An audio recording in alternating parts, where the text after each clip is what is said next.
Whoa! Okay, on the basis that Matt can't point in the right direction, and the doctor here says no more, no more.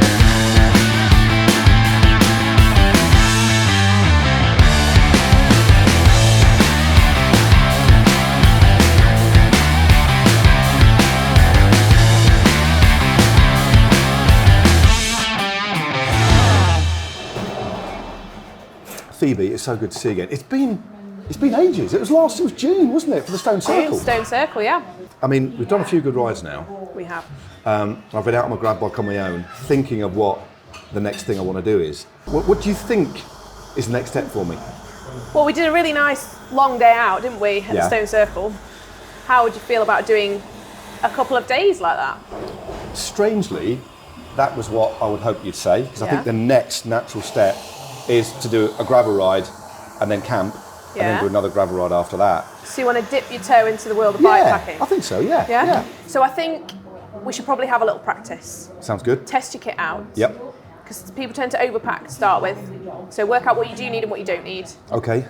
Check that your bags fit on your bike and how the bike handles with the bags on. Yep. So we could do a little overnighter, just a local one, ride out, have a camp, check everything works, ride back again. Here we go. Should we do it? Yeah, let's go.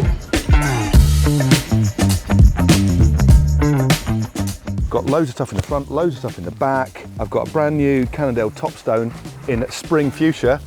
And here is my accomplice yet again for episode 4. I did double check my memory banks. It was 1986 when I was 16, the last time I erected a tent. So I might need a bit of a hand. That's why we're doing a little practice run. Good stuff.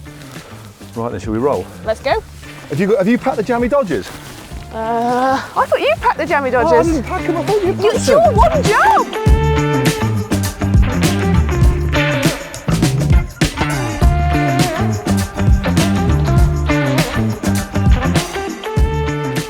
First thing that I've noticed is that we've picked quite a flat bit of road because we are in the middle of the peaks. We are. And the peak's notoriously wonderfully hilly.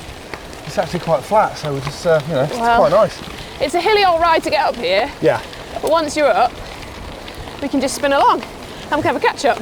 Indeed. And we can check that you've got everything. In all seriousness, I have never properly bike packed. I've done a few little things, but never tented. I might have forgotten some things, and I might have brought some things that are completely and utterly unnecessary. But as I said before, what I won't manoeuvre on, there's no negotiations, 2 size towels wherever I go. But that aside, what should anybody doing something like this, a single overnighter, look to bring? What are the basics? So you need to think about your sleep setup. Yeah. So we've got a mat, a lightweight mat, and a sleeping bag. Yep. And then it depends sort of where and how you're going to be sleeping. So, you could book into a hotel if you wanted and not carry any of it. Yep. Or you could camp and carry a tent, which we've got. Or what my usual method, when it's a bit warmer, is to take a bivvy bag, which is a bit like a waterproof sleeping bag. Yep. Which your sleeping bag and mat will slot into. Nice one. And that's a really nice, compact option if you don't want to carry too much stuff. Thank you. That's quite well done. Did you see that?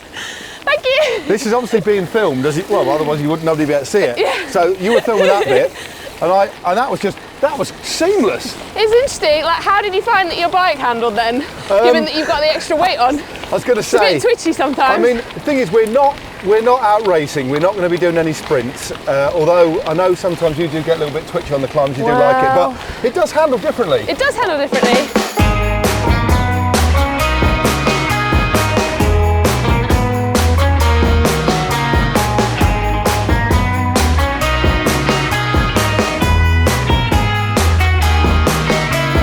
I mean, it's pretty changeable, the weather. We're doing right at the moment, but a spare set of kit, would you reckon, and also stuff to sleep in, or? Yeah, so I think if you're just doing one night, you could probably get away without taking too much kit, like too much spare kit. But it depends very much on the time of year and the weather. Yep. It's not much fun if you get cold and wet and then you're camping and you've got nothing to put on to keep you warm and dry. So I tend to bring something to change into, to sleep in, that would also could be used as an extra layer if it's cold. Yeah. I try and make sure, like, my bikepacking rule is that everything has to have two purposes. Okay. So I like that. I'll bring like a pair of leggings, for example, to change into that are dry and clean. Yeah. But if it's really cold, I could potentially just put them over my shorts and my leg warmers. Well, that's why, I mean, I wasn't, I mean, that was teed up beautifully, because that's why I always take 2 towels wherever I go, because I can use them to wash my face, my body, and have a backup towel, but also you can use them as a mini blanket and as a pillow. Yeah, I suppose you could.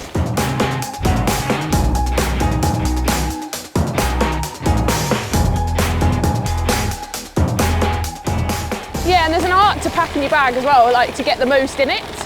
Especially with the saddlebags, you want something really squishy, like a jacket or your sleeping bag, right down at the narrow end. Yeah. Something that you don't need to get out whilst you're riding along. Yep. And then all your easy access stuff, you know, like a spare jacket or tools or, you know, things that you might need in something like the accessory patch on the top. And these have got some really nice pockets. I've actually got my head torch just there. Yeah. And importantly, some nutrition. Now this is a Knoppers bar. And if you look really closely on the footage of the Tour of Flanders this year, the Ronde, with 20k's to go, Mathieu van der Poel has one of these. It's not a gel, he bangs down a Knoppers bar with about 20k's to go. So I reckon as we get, I don't know, with about maybe half an hour towards the campsite, we should split this. Oh yeah. And we'll absolutely nail the last bit. So let's say Knoppers. It's a secret weapon, that.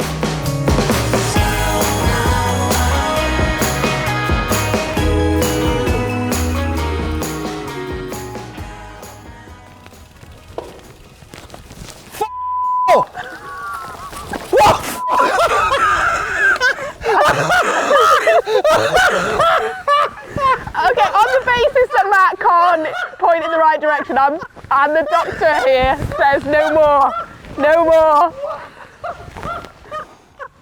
It's getting a bit cold. Yeah, you're getting chilly. And this is where the strategy we talked about earlier kicks in, isn't it? Yeah. Luckily, I have my cape right at the very top. Right there, look. And I've also got my gloves strapped to the back. Thing is, it's a simple thing, but it's something that you could easily forget, couldn't you? And then be rummaging around your bag, lose time. Well, yeah, I mean, if you imagine if your jacket was tucked in the middle of that one. Yeah.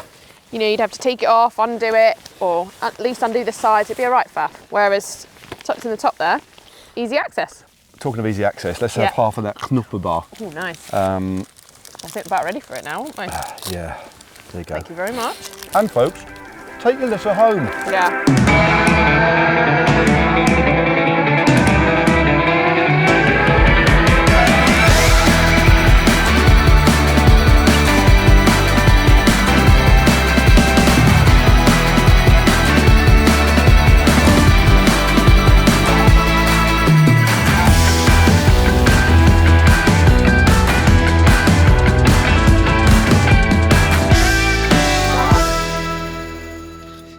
There's really a tent in there. I'll get this up in no time. What are you doing? Getting the tent, trying to get this tent sorted. There's some really long bits and then there's some really... Did you not get my message about booking a pod? What do you mean pod? I thought these were camping pod. These were sheep houses. No, they're for humans, not for sheep. Like, I'll help you with the tent. Why don't you go and get the food on? You're probably better at the cooking. Have you seen how long that is? How big is this tent? Well, I mean, I'm not being funny with you. I don't know about the maths there, but I still can't work that out. Do you want me to do the cooking then? Yeah. If you need a hand, well, I won't call. Oh, don't call me.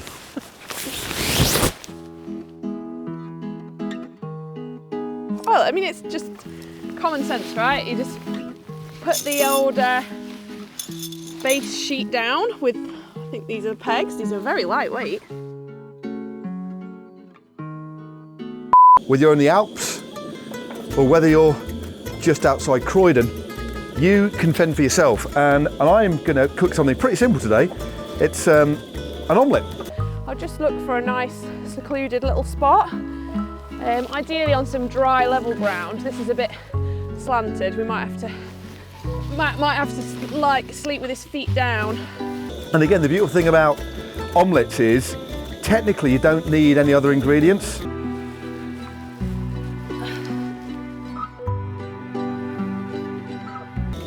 really get into it. Just whisk, whisk, whisk, whisk, whisk. And as you can see, this one's getting light in colour. It's quite the erection, this. And then get in there. Look at it coming together. And if you just fashion it into an omelette type shape. It's all right. Steady. You can almost see that. Just take it off the heat for a minute. Let's turn that puppy down. So basically, there you go. I mean, that is fit for a king or queen. How are you getting on, Matt? Amazing. I've just rustled up a nice omelette for us. That's an omelette. Yeah. Cheers. Cheers. So, Matt, how was that? All the better for being in the pub, really. I mean, I did my best with the eggs, but this is all right, isn't it, really? Yeah, I think we needed some chips. Definitely, definitely. Some carbs for tomorrow. It was a bit wet and cold out there. I think we needed to come in, rehydrate, warm up. We've still got to go back. I mean, technically, we are going to be staying overnight, aren't we? And that's the thing, isn't it? You can stay in a tent, you can stay in a youth hostel, you can stay in a pub. It's still an overnighter, isn't it? You can stay in a pod. Stay in a pod. We're staying in a pod, aren't we? You're not. I'm not, am I? I'm in the tent. I'm a little bit worried about that. So what's the situation in the morning then? When are we getting up? Is it like crack of dawn? Is there going to be like a cockerel or the sheep yodel at a certain time? I haven't organised a cockerel, but yeah, I think we'll get up when we get up. Yep. Whip up some eggs, Okay. scrambled this time I prefer. And Right. then, yeah, we'll roll out. Good stuff. We have to repack our bags. Oh God, can you do mine for me? Again? I'll give you some wine gums. Oh, go on then. Night number one. I'm okay, but had a really lovely evening. It's pouring down with rain and wet, but I'm safely in my little one-man tent. Phoebe's off in her pod, and we're all alone in the Derbyshire Hills. What? What's that? I stayed in a tent back in 1987 in my mate's back garden once, and I was all right then. I can be all right again. Get comfy.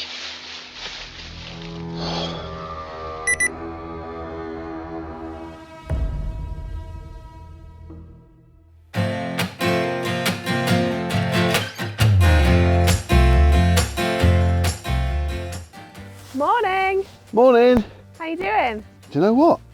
I'm not too bad. I feel relatively refreshed. I slept all right. Oh, I'm glad. Do you want some breakfast? Yeah, what's on the menu?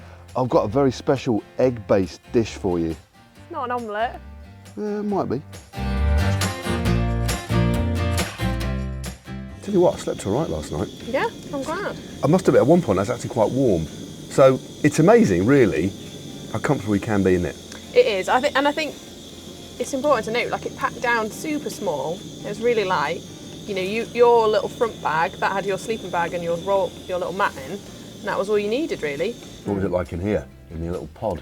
Well, I'm a big fan of the sort of camping pod option, because I think buying a tent that's small enough to pack away on your bike is quite a big financial investment. So you need to be really sure that this is for you. Yeah. But I think if you just want to have a practice and see if you like it, then going out and staying in a little pod. Let's be honest, this was 15 quid Yep. per person.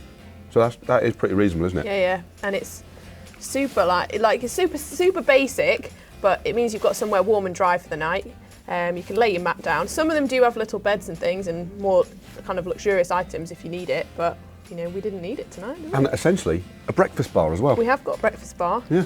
And given how wet and muddy it is, it's been nice to have Yeah, it is actually, isn't it? a dry surface to sit on and cook on. Tuck in. Thank you. We've got to ride back now, haven't we? We have.